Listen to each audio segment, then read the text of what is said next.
Welcome, everyone, to Click Moments and Passionate Pursuits The Unfolding, where intuitively guided conversations are followed with feral faith, enthusiasm, and joy, bringing new insights and inspiration and perspectives along the way. And we're your hosts, Beth Orr and Bridget Corns. And today we've got a story for you about universal concepts, and we're excited to talk through that. But first, we want to share with you an exciting announcement. On August 3rd through the 7th at Lake Centilla, Bridget and I are having our first retreat, which is a retreat for those individuals that have gone through the Authentically You course and are currently engaged in it and wanting to be immersed in experiences that illustrate the concepts with people that are also going through the same thing. So it's an opportunity to meet other people that are going on this journey and applying the material individually and uniquely through who they are. But it's also one of the most beautiful places that you will ever see. It is literally one of the top 5 places in the world that I've ever been to. And I can't wait to share that with you. So August 3rd through the 7th, you can check it out on the website under services or retreat. And then you can email me at beth@bethor.com and get more information if it looks like something that you would be interested in. Okay. Anything you want to add to that? I know I'm just so excited for everybody to get the chance to really practice the concepts that we talk about in person in a community where we're sharing this language and these experiences. Yeah. It's just like there's something about conceptualizing and thinking about something and talking about it versus embodying it. Yes. And this is an opportunity to really go deep and embody these concepts. I guarantee that it's going to change people. Like, you will not be the same once you experience these things in this community, in this beautiful setting, and really let them sink in. Yeah. And there's only 2 spots left as of right now. And it's 2 hours west of Asheville in the beautiful Robbinsville, Lake Centilla area. So we hope that you will check it out. We'd be excited to have you on the journey with us. So now a story. Oh gosh. Okay.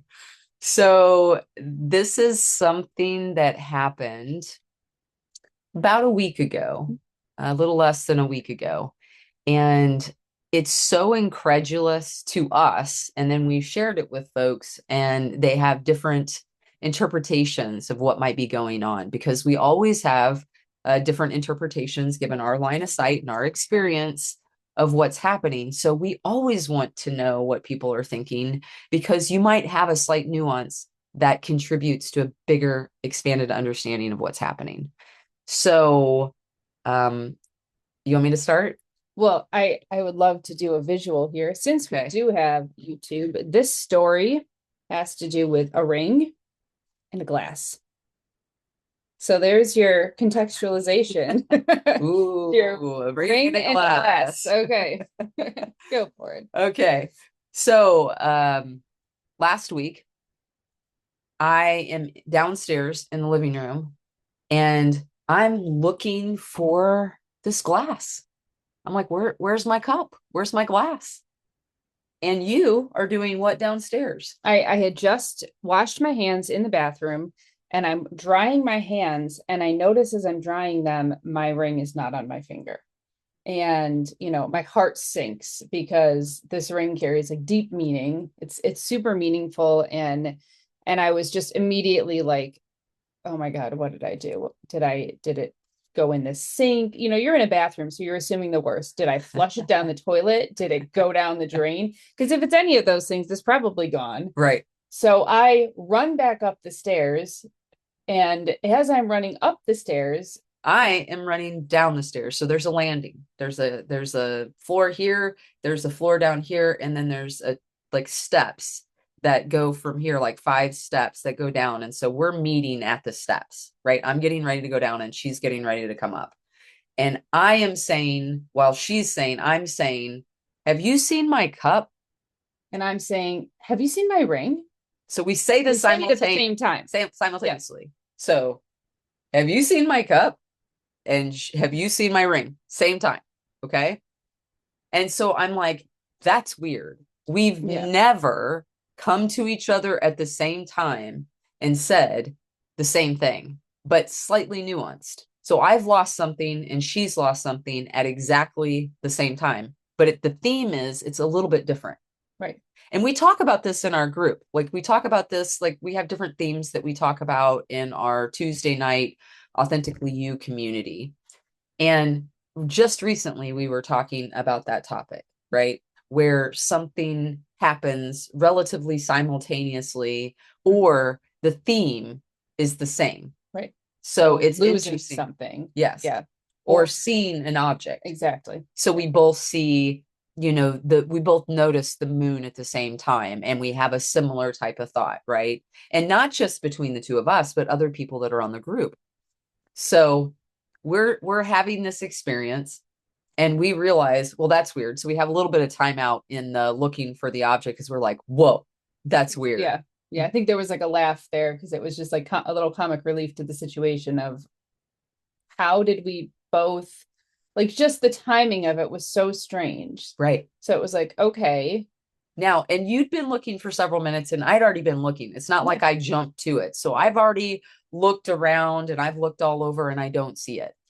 So immediately, what do you tell me with oh, well, it's upstairs in the bedroom where you set it down. Yeah. Like, just, I mean, and she didn't know it was upstairs. There wasn't even a thought. It wasn't like I had followed her up and seen her set it down. It was an immediate knowing of exactly where her cup was. And I just said to her where it was. Yeah. And it was so strange because when I actually, like, after it came out of my mouth was when I stopped and thought, how would I know? How did I know that? Right. It's almost like I had access to the information. It wasn't a conscious, but at the time you weren't thinking that. No, but you were like in passing. It was just like, oh, it's upstairs where you set it down. Right. But I just want people to know that you're talking retrospectively, but at the time you're not thinking, oh, this is that information. The only time we thought it was interesting was when we met like this. Right. But in that moment, you were just like still looking for your ring. Yes. And you were kind of busy and you were like, upstairs, you set it down upstairs in the bedroom. Yeah. And so I was like, oh, okay. Because I had just been up to the bedroom. So I go upstairs to the bedroom. I go right to the nightstand. And sure enough, the cup is there. Now, I'm pretty sure I've walked in this room and I've done that and I've looked already. But I didn't see it. So I grab the cup and I yell down, yeah, it's here. So I come downstairs and I say to her, have you found your ring? And she's like, no, and so I start asking, well, where do you think it might be? And she's like, well, I was in the bathroom, and she's telling me. So I go to the bathroom and I actually did have a moment where I thought, maybe I should stick my hand down at the You did say, I mean, I was like, is it like, I don't know how this works when it flushes. Does it just like, is it on a shelf in the back somewhere, just like sitting there? Yeah. So my knowledge of plumbing said if I flushed it, it's gone. Right. It's gone. So I was like, oh, okay. So then, and then I kind of just let it go. And she's like looking around for it. And she's so my thought was I was also doing laundry. So maybe it's in the washing machine. Maybe when I shoved the clothes into the washing machine, something got caught on it and pulled it off and it's in there. Yeah. So I went down and went through every single piece of laundry in the washing machine painstakingly and then the inside of it. And just as I'd gotten to the end of that, she comes walking down the stairs and asked if I'd found it yet. Well, actually, back up. Okay. I'm upstairs and I yell down, have you found it yet?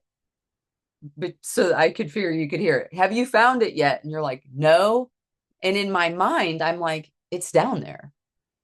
And so I walk downstairs. I go downstairs. I go completely down to the basement where she's at without looking, grab a basket, pick up one basket, look immediately down, reach down, grab the ring and hand it to her. And I go, here you go.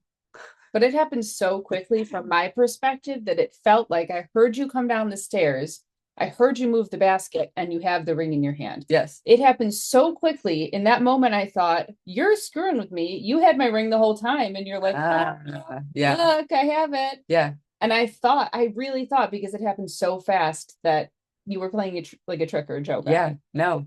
That's and how what's fast weird is it was underneath the basket and there was like a board that was missing right there. Yeah. And so it was laying on concrete Like instead on of the a board, subfloor. And if it would have gotten hit like a tiniest bit, it'd be like under two the inches. floor and we never would have found Yeah, it. it would have been in a hole and it would have been underneath, but it was like perfectly laid, like perfectly right there where I looked when I pulled it up.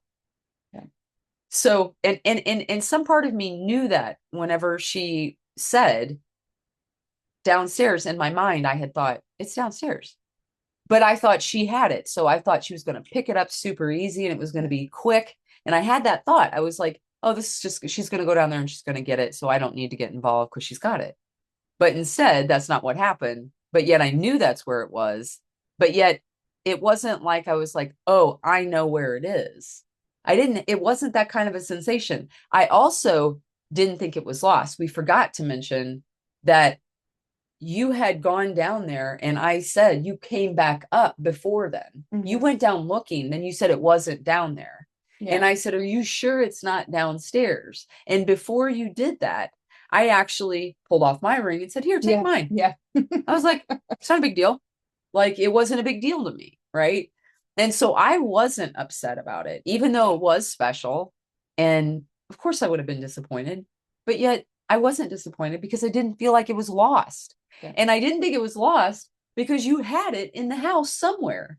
So if you had it in the house somewhere, it's not like you did know that you had it somewhere in the house. So I was like, it has to be here somewhere. So I didn't feel like it was lost. I had no pressure. Whereas you were definitely like upset. Flustered. You Yeah. were frustrated. Mhm. Yeah. You were like, where the heck is it? Yeah. So things come up. Like, what could this be?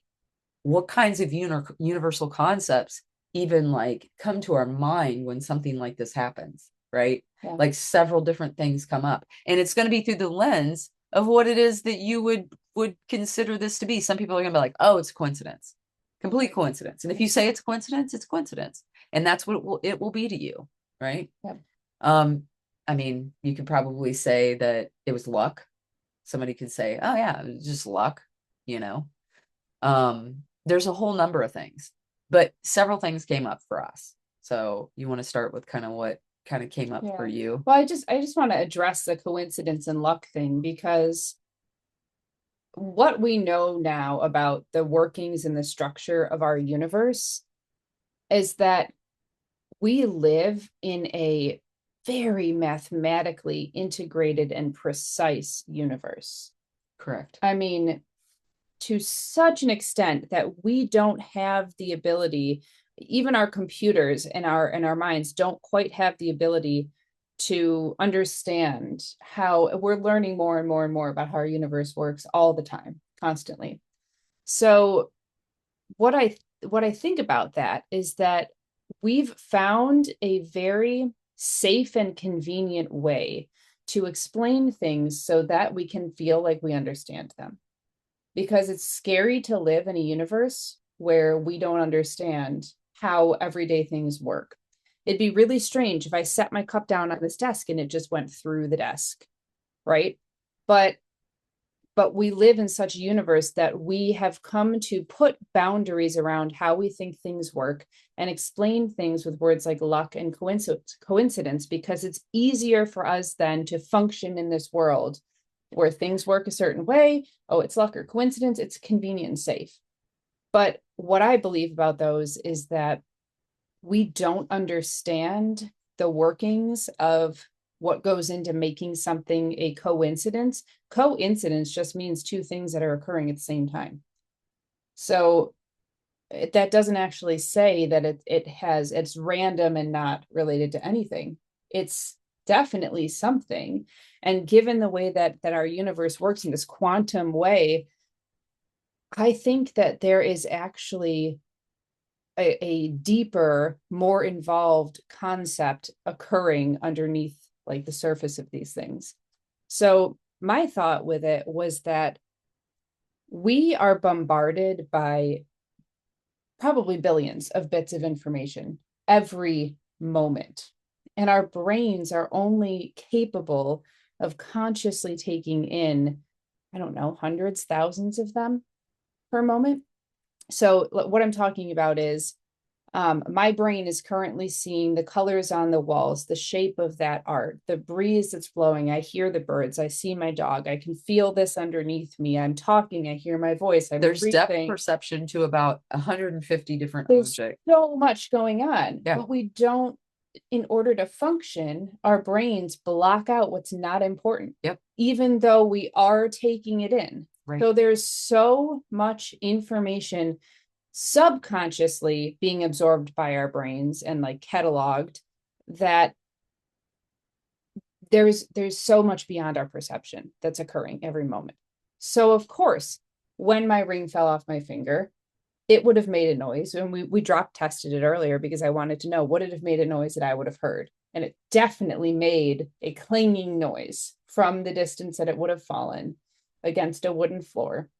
So I would have heard it, but maybe I would have thought, oh, it's laundry. Probably a Although penny. you could a penny, Right. or you could have dropped it on laundry and then it tumbled down softly into that spot because it was under that basket. Yeah. Or I could have heard it and it never even registered because it was one of the bits of information that was not essential to functioning in that moment. Right. So you see, there's so much going on.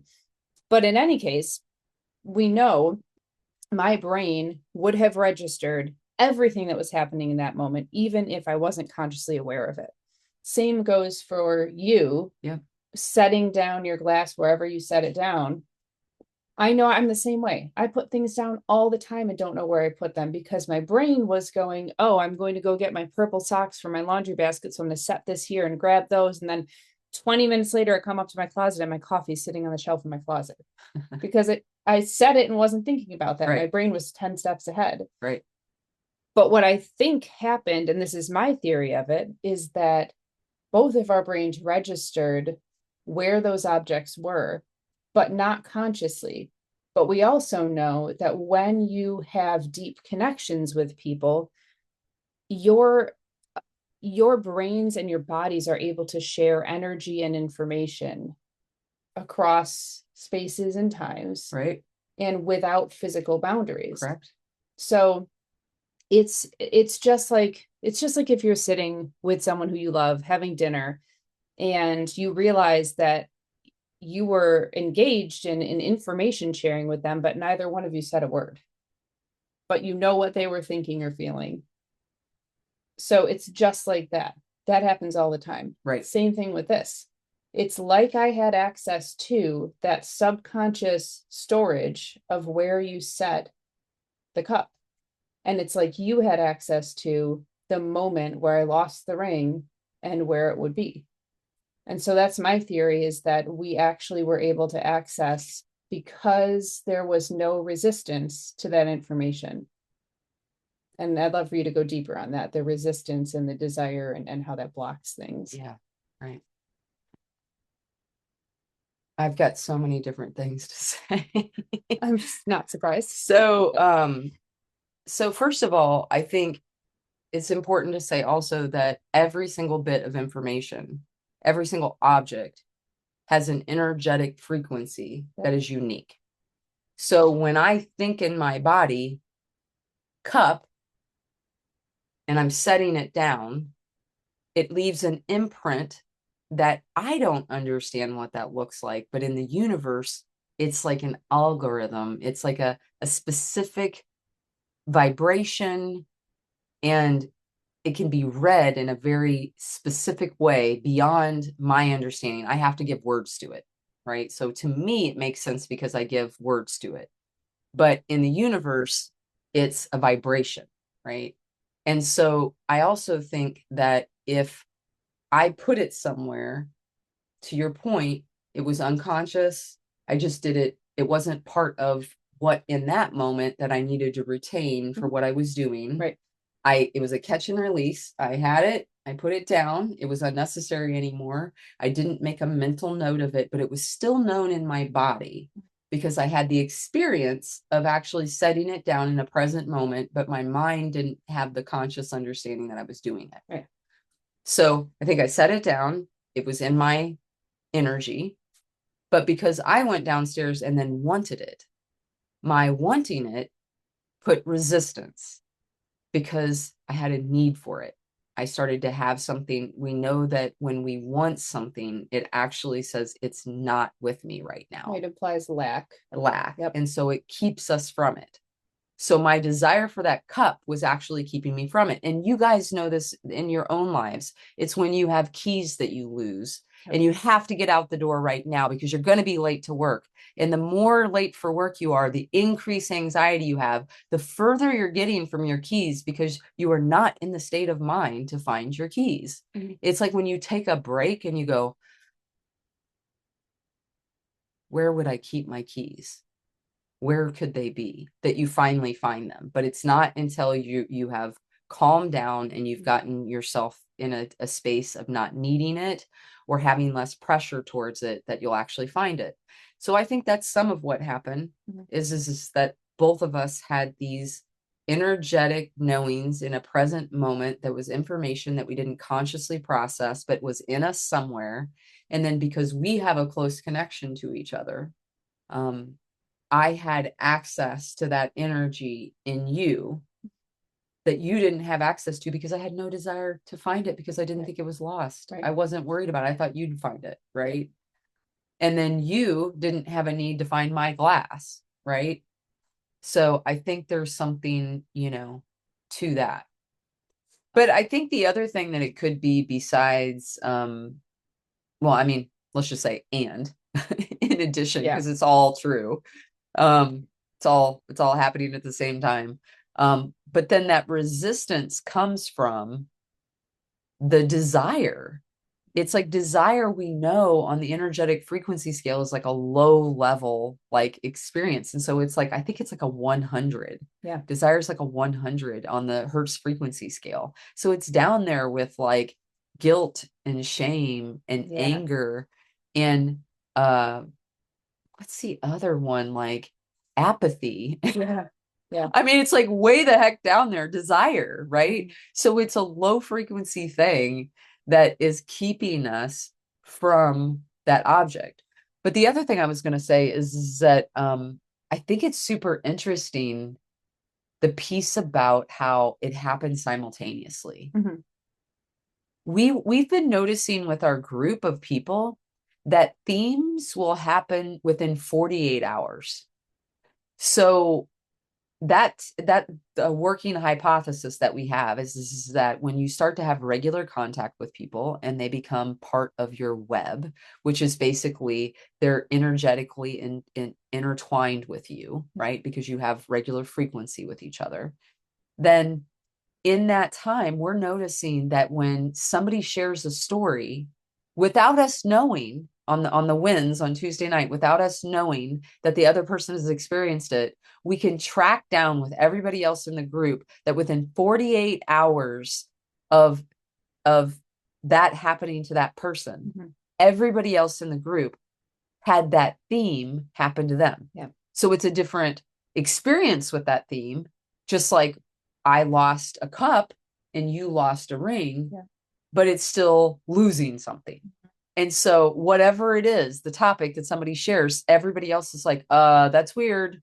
I have us like on that theme, but it's just a little bit different, So we're starting to recognize that this is a thing. And the closer you are to somebody, the quicker it happens. Yeah. Like we're noticing it now instantaneously. It doesn't mean on everything it's instantaneous, right. But we are noticing some themes happening instantaneously, but in our own way. Right. Right. Yeah. Yeah. I mean, so my thought around that is that, again, the way that our universe functions is almost like algorithms that work behind the scenes in, say, so take your social media channels. You say something or you're searching something or you're talking to people about something and all of a sudden ads start to pop up or more posts about this topic or whatever the case may be. And it's intentional by the designers, the developers, to get your attention around things that you're interested in. But the universe is doing the same thing with us. Yes. When we're talking about themes, I want to grow. Ooh, I want to have an experience of this thing. and we set the intention for that. Or as a group, we say, we're really leaning into growing in this area. We'd love to facilitate each other's growth in this area. Or, as a couple, we say, we want to have this experience or something. It's like the universe catches that and serves up an algorithm where those experiences are happening. It's really interesting. And I Yeah. don't know what that means or how it works, But it's precise. It is. But it's precise. And that's what we're hearing from other people who are experiencing this work is something similar, but in their own, through their own experience. I haven't heard anybody kind of talk about the simultaneous experience things or the within 48 hours. But there is something to these universal algorithms. And basically, I look at it like just like gravity is precise. What I'm thinking, there's an imprint. There's like what I'm thinking, the image that I'm thinking has a vibration. And then my inner experience is a certain vibration right now. And then what I think about what's happening shifts it. My belief system then adjusts it a little bit more. So it's like precise. All of those things are happening instantaneously, and it's affecting what direction I'm going, who's coming towards me from however far away, in whatever circumstances. And it doesn't matter if they're in New Mexico or Canada or where they're at. It doesn't matter. It's literally like whoever else is in if we're on the same chord, right? Then we're somehow going to be connected to each other. This makes me think about like when people, for example, come to the course and they get interested in it. One of my first questions is always, what have you been asking for in the universe? Because the universe brought you to this. No different than for me when I get a book in my hands that I've been asking questions about. I wonder about this. And then this book comes up, right? Or I need a novel that's just going to bring me in on vacation and I just want to be sucked up in it to where I just read that straight through. Then suddenly you get that novel in your hand, right? And it's that kind of thing. It's so precise, and it can be something simple or something complex. And the only thing that adjusts it is our belief, right? It's our frequency, it's our belief, it's how clear we are in our how specific and intentional we are with what we're thinking. But there is a precision with it that we don't have to believe. Like some people are just riding faith. Yep.